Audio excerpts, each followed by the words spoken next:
ബസ്സിൽ കഞ്ചാവ് കടത്തിയ കേസിൽ പ്രതിക്ക് 2 വർഷം കഠിന തടവും 20,000 രൂപ പിഴയും ശിക്ഷ. ചെർക്കള പൊവ്വൽ മസ്തിക്കുണ്ട് സ്വദേശി മുബീന മൻസിലിൽ MP അബൂബക്കർ സിദ്ദീഖിനെയാണ് Kasaragod additional district and sessions കോടതി 2 ജഡ്ജ് പ്രിയ കെ ശിക്ഷിച്ചത്. Bhima jewellery, old press club junction, Kasaragod. Karnataka KSRTC ബസ്സിൽ കഞ്ചാവ് കടത്തിയ കേസിൽ പ്രതിക്ക് 2 വർഷം കഠിന തടവും 20,000 രൂപ പിഴയും ശിക്ഷ.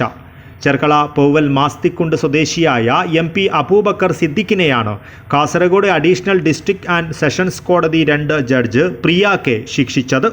പിഴയടച്ചില്ലെങ്കിൽ 3 മാസം കഠിന തടവും അനുഭവിക്കണം.